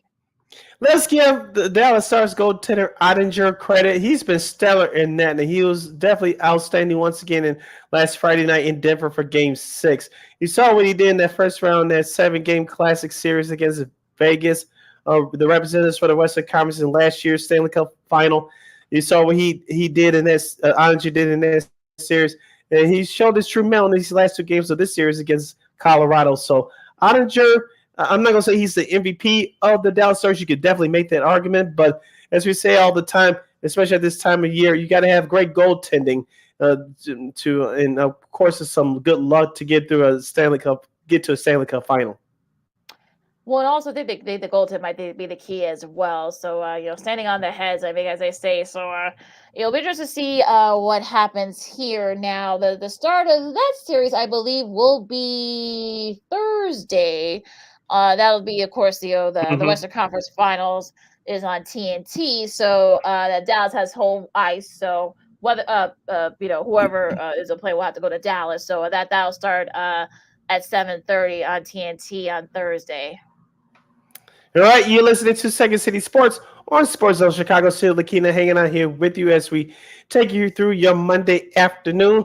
Lakina, we had a photo finish in golf's PGA Championship yesterday. Tell us about it. Yeah, Xander Schauffle, who has had I think 6 or 7 top 10 finishes, including top three finishes in majors. He actually came in I think he was tied for 4th at the Masters a couple months ago, but he finally broke through, hit a great shot. He was very aggressive. He was actually in the outside bunker at 18, and he was able to get it. Aggressive, right there in the green. He hit that 18-footer to win his first major. Finally, after many times, he was so close to winning it. The major. I know he's in the Masters. He was close a couple of times. I know, and even the PGA Championship, he's been close a couple of times. You saw how much that meant to him. He's 30. He just turned 30, and you wonder, okay, what is it gonna happen for him? Of course, you saw some of his good friends, of course, Bryson DeChambeau, who actually hit a 63 to get within, it was actually tied. They could have with I know Xander said that it was an 18 hole. No. Not even the U.S. Open does the full 18 hole anymore. It was going to be a three hole aggregate that would start at 13. I think it was 16 and 18 as well. And the lowest score would have won. But it didn't. Thankfully, that didn't matter. They didn't have to do that. So he led wire to wire, including he was tied with Colin Morikawa on Saturday. And he joined his list. It includes Tiger and Phil. They've done that at the PGA Championship. Bryce did with a nice comeback by him. I mean, finished in second. Victor Hovland, you guys think now people are going to be, have his eyes on him. The way he's going to win his first major. He came in third. Thomas Detry from Belgium. That's the highest finish for a Belgian golfer. Colin Morikawa, another tough final round, but he still gets a top 10 finish and he got $814,000, so not too shabby. Justin Rose, we see him back in the top 10 in the major. He finished in a tie for 6th, and Shane Lowry as well, former Open champion. Billy Horschel, a guy that name I haven't seen in a while. Finishing tie for 8th with Scottie Scheffler. Of course, we already talked about what happened. We won't rehash it. But, of course, Justin Thomas, who has one of these Wanamaker trophies, 9 and number 9. We talked about this guy. We talked about during the Ryder Cup. Robert McIntyre, of course. You got that. He thinks it's going to be a matter of time for him. Alex Noren, a veteran, and of course, Rory McIlroy was tied for 12th as well. So, nice mix of I don't want to say older guys, but veteran guys and younger guys. But Xander Schauffle just hold off the field to win his first major finally. Yeah, a couple of things. One, shout out to a friend of the show from CHGO, Miss Casey Standar. I don't know if you checked her out on her social media pages over the weekend. She did a tremendous job, covering that PGA Championship. We definitely got to get her back on at some point. We had a lot to discuss with her. Number 2, you mentioned Victor Hovland. Do you think he's going to be this era's Phil Mickelson? And how you think how much of that pressure is going to get on him to win his first major? He's still only 20. I think he's like, I'll check up his age, but I think he's only like 28 still. So I think he still has time to win it. But like you said, but remember, Scottie Scheffler had that distinction for a while as well. Remember, like I told you, I mean, he had like 7 or 8 top 10 finishes, and just still remember, Hovland's still only 26. So it feels like he's been around forever. He's only 26, so he's got a little bit of time before he gets the whole Phil mantra. Remember, Schauffle has had that mantra for like last couple of years. People were wondering, is he going to be the next future racing Well, finally he broke through. So he's got Hovland's got a couple more years before he gets that distinction. I feel like. Because I think we put too much pressure on these athletes, especially the ones that come out with all the hype. We expect them to win right away. It's like it's not the case. And we'll bring up Caitlin Clark in just a minute. But with all the hype in the pomp and circumstances, we expect people to dominate right away. It's like, no, these things take time, folks. I know some of us fans don't want to hear it, but it's just the evolution is part of the process. And if it's meant for them to win it, they'll win it. And like you said, you mentioned with Victor Hovland, he's still young, and if we still had the same conversation 5-6 years from now, maybe there's something to it. But I don't think the whole world should be putting pressure on him for him to win it. I get it, as we talked about before, as a casual golf fan like yours truly is. If Tiger's not in it, I'm not watching. But who's going to be the next face of golf? And like you said, about with the mix of all the young in this past tournament, who's to be able to step up? But regarding the pressure of Victor Hovland, and I don't think he should be the one to carry in golf. Nothing personal against it, but like I said, we put too much pressure on athletes, especially young athletes. Sometimes we expect to dominate right away. Yeah, I mean, but he seems to take the pressure very well. He's got a great team around him. He's got great older golf mentors, of course. Jose Maria Olazabal is one of his mentors.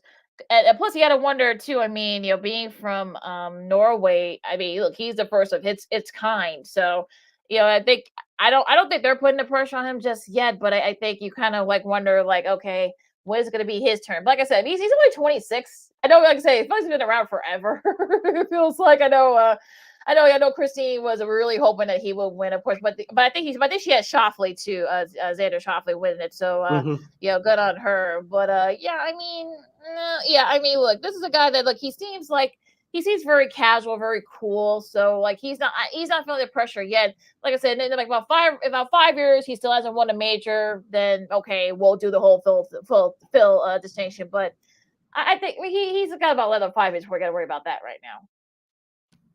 When is the next big tournament? The U.S. Open now next month? Next month in Pinehurst. Woo! Hopefully Tiger will play in that one. Hopefully. Well, I think he's won 2 of these, I think, in Pinehurst. So, I know he's won 1. I think he totally dominated that one. So, yeah, hopefully we'll see him. Yeah, it was tough not to see him this weekend. But, that's the next big tournament coming up. for golf. And shouts are to Jim Nance. If you guys didn't see it over the weekend, of course, we finally found the origin of how, of course, is now infamous, greeting hello friends.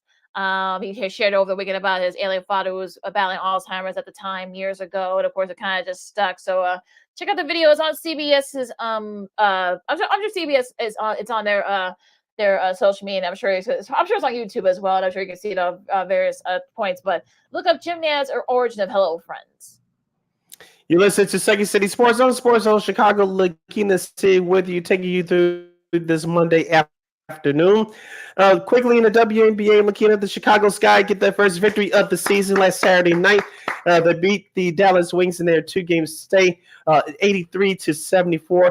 Congratulations to Coach Teaspoon, aka Miss Teresa Weatherspoon, on getting her first career win as a head coach in the WNBA.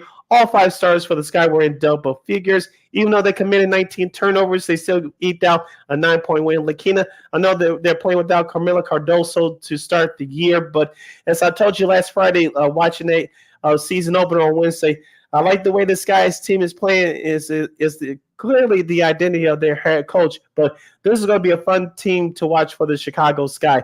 I'm not going to sit here and say they're going to make the playoffs, but they're going to bring it. They're going to bring it like that every night against the teams that they play. Those opponents they expect to be in a long fight. Yeah, I mean, if you saw Teaspoon play, she's a Hall of Famer. She's got a gold medal. She has a national championship, like I said, over at Old Dominion from '88. And look, I mean, we know she plays hard. She kind of has a lot of grit and toughness. Of course, Angel Reese, that's perfect. They're definitely going to have a nice little camaraderie there, especially once Cardoso comes back. So, like I said, I mean, it'll be entertaining, like I said, but they got to start winning though. And look, I mean, I know the crowds are going to have been pretty full so far, which is great to see. But again, you got to put out the winning product, and so they got a lot to do there. But I think they're on the way. I don't think they're going to be the worst team in the WNBA. They're not going to be the worst team, but I think it's going to be tough for them to make the playoffs. I think because you got so many great teams. You got the Aces. They're still until someone beats the Aces, they're still the team to beat. So yeah, but I think Sky will be okay. I feel like.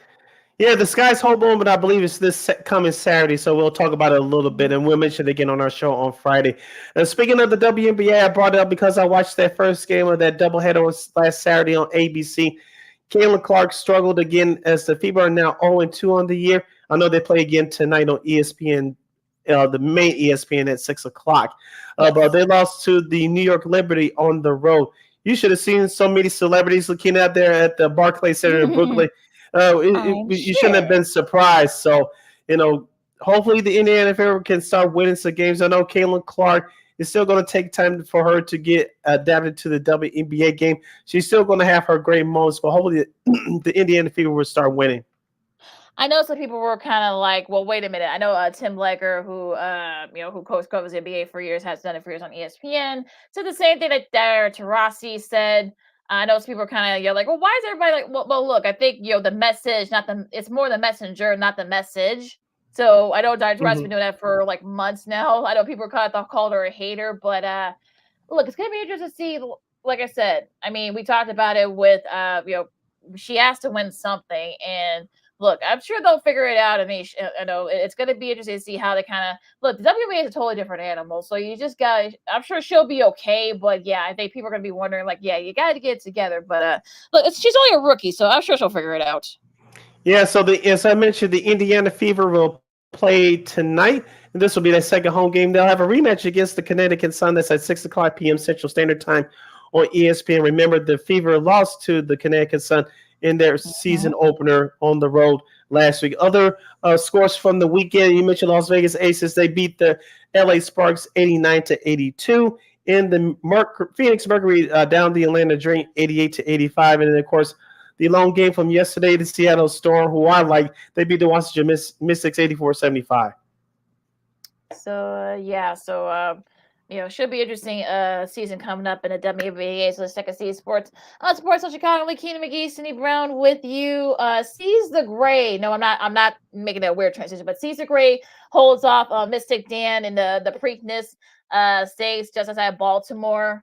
on Saturday, hold him off, deny Mystic Dan a shot at the Kentucky at the Triple Crown, I should say. And you saw Lamar Jackson over there with his nice little pink shirt. That was actually pretty cool. Now, Jaime Torres, his story is who's a jockey that rode sees the gray. His story is really cool because during the pandemic, well, it was actually right before the pandemic. He actually saw jockeying. He saw his very first horse race. He went to jockey school. And of course, like now 4 years in total, he is up riding a Triple Crown, not Triple Crown winner, but a major horse racing winner. So you gotta love these kinds of stories. So, but yeah, a shout out to him in winning the Caesar Great for winning the Preakness. Mute, Sid, unmute. I thought I saw Ray Lewis there too. Like, I saw a picture of him over the weekend in this pink purplish suit. Yes. Very good. My eyes weren't deceiving me. No, it was. Oh yeah, no. You have to adjust your sense, folks. That was pink what he was wearing. Okay. Yeah. You got the Belmont Cup. Yeah, go ahead, Sid. Sorry. Right. I just want to remind folks, you listening to Second City Sports Zone Chicago. Sid Lakita here with you. As we anything else you want to share with the rest of the class before we get to Old School TV Monday?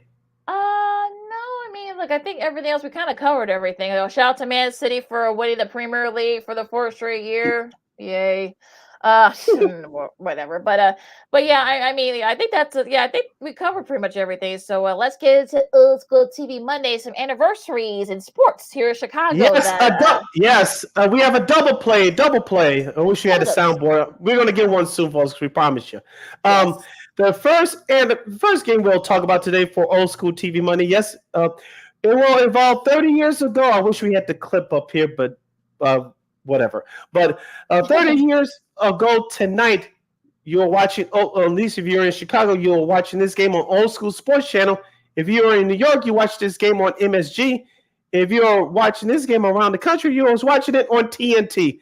I'm talking about the 1994 NBA playoffs, the Eastern Conference second round between the New York Knicks and the Chicago Bulls. It turned out to be, unfortunately, the last game at Old Chicago Stadium, as the Bulls would hold off elimination for one day, beating the New York Knicks 93-79. Of course, the signature play of that game was Scottie Pippen's second half dunk over Patrick Ewing and yelling at Spike Lee, who was sitting courtside with his cheap-ass New York Knicks John Suggs jersey bought from George's Full Store for $20. As I said before, I'll say it again. The greatest facial dunk in NBA history. Come at me if you wish. Lakina, go. Well, yeah, I mean, he also stepped over Ewing too, and I'm sure Ewing still probably has.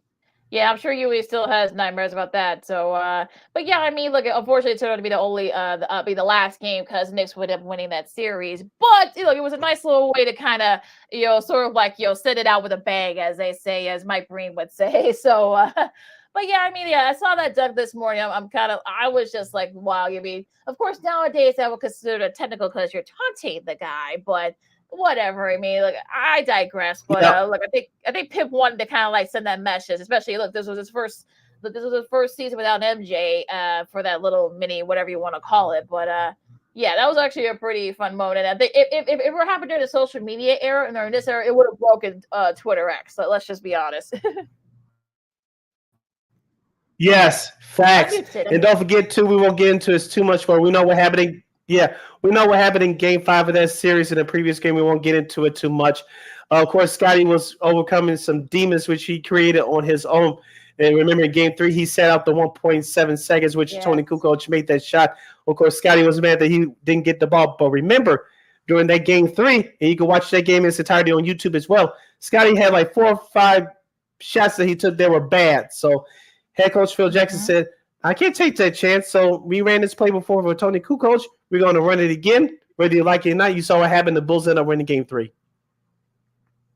Yep. So, it was one of those things where, like I said, it would have broken Twitter had that game happen. Now, of course, Pip would have gotten the technical, like I said, because that would have been considered taunting. But but I digress. But yeah, I mean, that was a really great dunk, and like I said, it would have it was dunk her around the world at the time. So it was just you saw the Chicago Stadium just went bonkers during that play. Of course, they ended up winning it. Now, unfortunately, like I said, they ended up losing the series, but still. I'm sure they still, like I said, I'm sure you still have nightmares about that. Well, after what happened yesterday, maybe that's probably a close second now. But it was actually, but a really great play and a great moment. Yes, and now to our second anniversary. Back in May of 2006, 18 years ago today, I was in attendance for this game. It was the second game of the Crosstown Series as we get into baseball between the Chicago Cubs and the Chicago White Sox. Of course, the White Sox were coming off their World Series year in 2005. The Cubs were having another terrible season. Dusty Baker, future Hall of Fame manager, he ended up getting fired after that season. But the incident that took place was the A.J. Brzezinski punch on Michael Berry. A.J. Brzezinski slid home. He punched Michael Berry. The fisticuffs broke out. It was crazy there on the south side of La Quina. As I mentioned, I was in attendance for that one. And let's just say the White Sox were smart at that time because remember they had the last, I want to say the last man vote, whoever that had the top 5 players that wanted to fill in their last spot for the All-Star game. That year was in Pittsburgh. During that time, it was that All-Star game era was this time it counts BS. But the White Sox were smart. The PR department was smart. Punch AJ, and that's how AJ Brzezinski got an All-Star game. Yeah, so, that was actually pretty funny by the marketing department there to use that little mantra there. Of course, like I said, he ended up getting it as the alternate. So it actually ended up making a career. He actually made some T-shirts with it and such. It actually kind of went all crazy with that Punch AJ thing. And lucky for him, he embraced it. And I guess he and Barrett have actually made up. I remember he said in this podcast. So get the best of it. Yeah, I mean the Crosstown Series. I mean, look, it doesn't get that physical. They play each other in about a month, so hopefully there won't be. Hopefully Morrell doesn't get punched, or somebody doesn't punch anybody, whatever. But hopefully Corey doesn't get involved in anything either. But it was actually pretty funny. But I think they ended up splitting the series, if I'm not mistaken. So unfortunately, that was actually one of the few bright. Yeah, the Sox won the first 2 games, so that's the Sox ended up winning the first 2 games of that series, including that game on that day. And of course, the Cubs beat them to prevent the sweep And then, of course, that next month, I believe the Sox got the second. I know they got the second game of that series for sure with A.J. Brzezinski hitting that home run off of Ryan Dempster on that beautiful Saturday afternoon. And, of course, may so rest in peace, but the late, great Ron Santo on WGN Radio. I remember I started my last job on that May 20th at the now defunct Sport News Radio here in Chicago. I remember cutting up this highlight for the one on July 1st when AJ hit that home run off of Ryan Dempster. You can hear the late, great Ron Santo, who in WGN was carrying the Cubs games for a long time over there. He slammed his headset. You can hear a big old thump. I just started laughing out loud because he played for the Cubs. He did play for the Sox too at one time, for those of you that don't know. But Ron Santo, he wore his heart on his sleeve, and he did that day. So that was actually one of the few bright spots for the Cubs for that particular year. So it was actually pretty funny, kind of how that sort of played out there. I know people still, shows clips of that punch, to this day. I'm sure they're gonna show. They showed it already so far. But that was actually pretty funny. Like I said, I know he and Barrett, AJ, Michael Barrett have made up. So. That there was all's good there, but that was one of the few times bright spots from that particular year. Like I said, they ended up, I just don't think they did split that season series. I think the Cubs won 2 out of 3 in that second part of that series. So like I said, they didn't have a good season that year. So Dustin Baker, like I said, ended up getting fired. The Sox, had finished okay in that season as well. But I mean, like I said, hopefully once they play each other next month, they'll hopefully know when there's no punches thrown. They've actually been pretty civil to each other. So right. But I digress. Yeah, because I don't see. I mean, look, I don't see Andrew Vaughn punching Christopher Morel. I mean, they actually would go to lunch together first before that happens. But that was actually pretty funny. That was actually pretty funny if you think about it. I'm sure they laugh about it still. The folks, the guys that were there that particular time.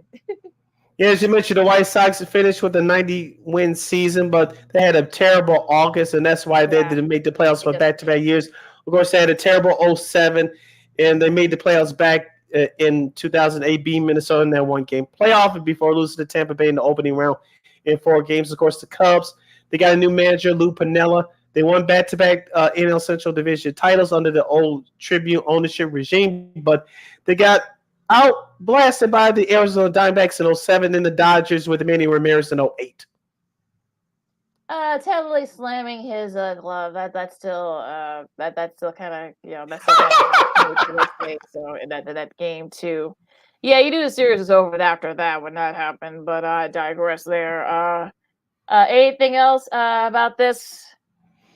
Both games are available to watch in its entirety on YouTube. Game 6 between the Knicks and the Bulls from the old Chicago Stadium is available on YouTube.